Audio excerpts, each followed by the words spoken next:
سعودی عرب کے حوالے سے وزیر خارجہ شاہ محمود قریشی کے ایک حالیہ بیان کے رد عمل میں پاکستان اور سعودی عرب کے تعلقات میں آنے والی شدید کشیدگی کے بعد اب یہ افواہیں گردش میں ہیں کہ شاید وزیر خارجہ کو ان کے عہدے سے ہٹا دیا جائے۔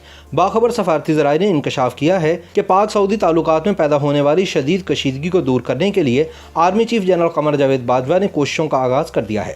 پاکستان میں تعینات سعودی سفیر سے ہونے والی ایک تفصیلی ملاقات کے بعد اب جنرل باجوہ اگلے ہفتے خود سعودی عرب جائیں گے اور سعودی شہزادے محمد بن سلمان سے مل کر غلط فہمیوں کو دور کرنے کی کوشش کریں گے۔ یاد رہے کہ شاہ محمود قریشی نے گزشتہ دنوں مسئلہ کشمیر پر پاکستان کی سفارتی ناکامی کا مدعا سعودی عرب کے سر ڈال دیا تھا۔ آرگنائزیشن آف اسلامک کنٹریز کے پلیٹ فارم سے مسئلہ کشمیر کو اجاگر نہ کیے جانے پر سعودی عرب کو مورد الزام ٹھہرائے جانے پر وزیر خارجہ شاہ محمود قریشی شدید تنقید کی زد میں ہیں اور اب معاملات سلجھانے کے لیے جنرل باجوہ سعودی عرب جا رہے ہیں۔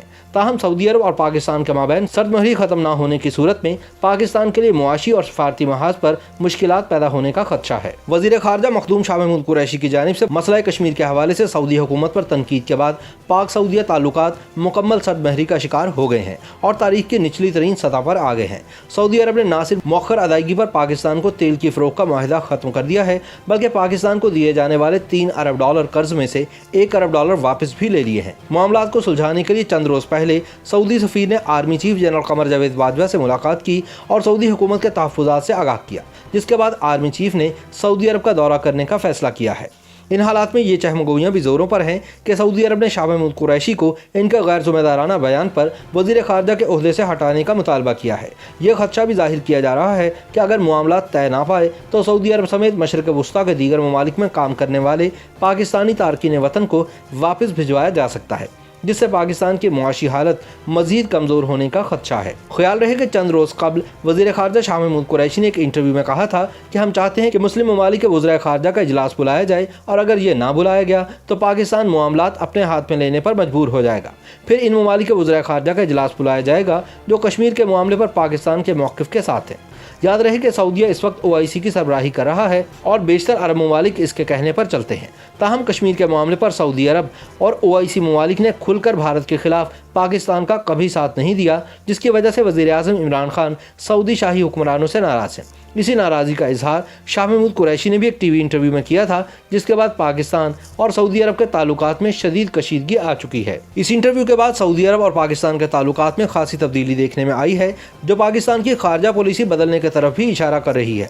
یاد رہے کہ پاکستان کے سابق army chief general Raheel Sharif اس وقت سعودی عرب میں اتحادی افواج کی سربراہی بھی کر رہے ہیں اور موجودہ آرمی چیف جنرل باجوہ کے بھی سعودی حکمرانوں کے ساتھ اچھے تعلقات ہیں، جنہوں نے بدلتے حالات کے تناظر میں سعودی عرب کا دورہ کرنے کا فیصلہ کیا ہے۔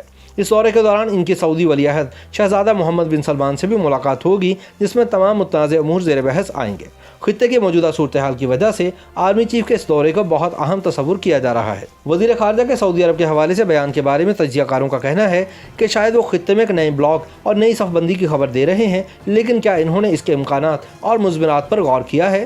شاہ محمود قریشی نے چند ماہ قبل مظفر آباد میں کھڑے ہو کر بھی کچھ ایسی ہی بات کی تھی کہ ہم تو مسلم امہ کی بات کرتے ہیں، لیکن امہ کے محافظوں یعنی سعودی عرب نے بھارت میں سرمایہ کاری کی ہوئی ہے۔ اس کے بعد ARY کو TV انٹرویو میں شاہ محمود قریشی زیادہ کھل کر بولے تو یہ سوال پیدا ہوا کہ کیا خطے میں ایک نئی صف بندی ہو رہی ہے؟ بعضیوں نظر میں اس کا جواب اسبات میں ہے اور ایسا ہی محسوس ہو رہا ہے کہ ترکی، ایران، چین اور پاکستان کی صورت میں ایک نیا علاقائی بلاک تشکیل پا رہا ہے۔ ایران سے جس طرح بھارت کے تعلقات سمٹنا شروع ہو گئے ہیں، یہ ایران کی چین سے بڑھتی ہوئی قربت کا ثبوت ہے۔ چین ایران میں بھاری سرمایہ کاری کرنے جا رہا ہے۔ امکانی منظرنامہ یوں تشکیل پا رہا ہے کہ چین، ایران، ترکی، پاکستان ایک جانب ہوں گے اور بھارت، متحدہ عرب امارات اور سعودی عرب دوسری جانب۔ یہ منظرنامہ کسی بھی عنوان سے تشکیل پائے، اس میں امکانات کے ساتھ ساتھ خطرات اور مضمرات بھی ہیں اور رد عمل یا اضطراب کی کسی کیفیت میں ان سے صرف نظر کر لینا نقصان کا باعث ہو سکتا ہے۔ عالمی سیاست کے ماہرین کا کہنا ہے کہ پاکستان کی خارجہ پالیسی کی سمت میں اتنی بڑی تبدیلی معمول کی بات نہیں۔ ایسے معاملات میں جو بھی فیصلہ کیا جائے، حکمت کا کم از کم تقاضا یہ ہے کہ وہ قومی اور متفقہ فیصلہ ہونا چاہیے۔ ماہرین کے نزدیک ایسا کرتے ہوئے OIC یا کچھ دوست ممالک کو الٹیمیٹم دینا غیر ضروری تھا۔ ویسے بھی پاکستان کا اس وقت سب سے بڑا بحران معیشت کا ہے، تو حساب سود و زیاں کا پہلا مرحلہ معاشی ہی ہوگا۔